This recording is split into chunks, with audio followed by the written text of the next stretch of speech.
Turkmenistan মধ্য এশিয়ার একটি স্থল বেষ্টিত রাষ্ট্র। 1991 সালে সোভিয়েত ইউনিয়নের পতনের পর দেশটি স্বাধীনতা লাভ করে। বিশ্ব রাজনীতি এবং পর্যটনে দেশটি তার কঠোর সরকারি নিয়ন্ত্রণ, অনন্য স্থাপত্য এবং বিপুল প্রাকৃতিক গ্যাসের মজুদের জন্য পরিচিত। ভৌগোলিক অবস্থান ও জনসংখ্যা রাজধানী আশখাবাদ, সীমানা উত্তর পশ্চিমের কাজাখস্তান, উত্তরে ও পূর্বে উজবেকিস্তান, দক্ষিণ পূর্বে আফগানিস্তান এবং দক্ষিণে ইরান অবস্থিত। দেশের পশ্চিমে রয়েছে কাস্পিয়ান সাগর মরুভূমি। দেশটির প্রায় 70 থেকে 80% এলাকা কারাকোম মরুভূমি দ্বারা আবৃত। জনসংখ্যা ও সংস্কৃতি, দেশটির জনসংখ্যা প্রায় 7.3 মিলিয়নের বেশি। অধিকাংশ মানুষ তুর্কমেন জাতিগোষ্ঠীর এবং সরকারি ভাষা তুর্কমেন। ইসলাম, বিশেষত সুন্নি ইসলাম প্রধান ধর্ম। তুর্কমেনদের ঐতিহ্যবাহী কার্পেট, ঘোড়া পালন এবং লোক সংস্কৃতি বিশ্বব্যাপী পরিচিত। রাজনীতি ও শাসন ব্যবস্থা, তুর্কমেনিস্তান বিশ্বের অন্যতম বদ্ধ এবং এক নায়কতান্ত্রিক রাষ্ট্র হিসেবে পরিচিত। দেশটিতে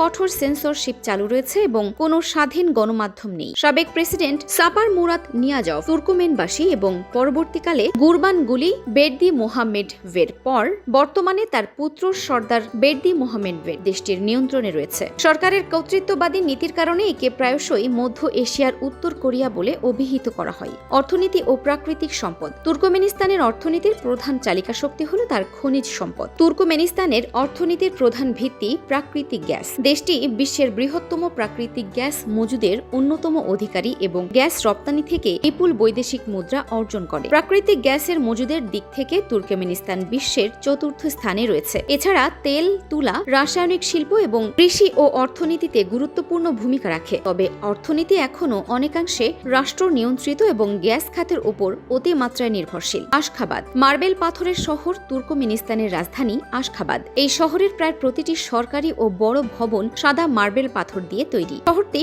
অত্যন্ত পরিচ্ছন্ন, চকচকে এবং আধুনিক হলেও এখানে সাধারণ মানুষের চলাচল বা ভিড় তুলনামূলকভাবে অনেক কম দেখা যায়। বিশেষ আকর্ষণ, নরকের দরজা। তুর্কমেনিস্তানের কারাকোম মরুভূমিতে অবস্থিত দারভাজা গ্যাস ক্রাটার বিশ্বজুড়ে অত্যন্ত জনপ্রিয়। 1971 সালে সোভিয়েত প্রকৌশলীরা এখানে গ্যাস অনুসন্ধানের সময় একটি বড় ধসের সৃষ্টি হয়। বিষাক্ত গ্যাস ছড়িয়ে পড়া আটকাতে তারা গর্তটিতে আগুন ধরিয়ে দিয়েছিলেন। ধারণা করা হয়েছিল কয়েক সপ্তাহের মধ্যে আগুন নিভে যাবে, কিন্তু সেই আগুন গত 50 বছরেরও বেশি সময় ধরে টানা জ্বলছে। আন্তর্জাতিক সম্পর্ক ও পর্যটন, তুর্কমেনিস্তান জাতিসংঘ কর্তৃক স্বীকৃত একটি স্থায়ীভাবে নিরপেক্ষ বা পার্মানেন্টলি ন্যাচারাল দেশ। তারা কোনো সামরিক জোটে অংশ নেয় না। কঠোর ভিসা নীতি এবং কড়া নজরদারির কারণে এখানে বিদেশি পর্যটকদের যাতায়াত অত্যন্ত সীমিত। বিপুল প্রাকৃতিক সম্পদ থাকা সত্ত্বেও কঠোর একনায়কতন্ত্র এবং বহির্বিশ্ব থেকে বিচ্ছিন্ন থাকার কারণে তুর্কমেনিস্তানের সাধারণ মানুষের জীবনযাত্রা সম্পর্কে খুব বেশি তথ্য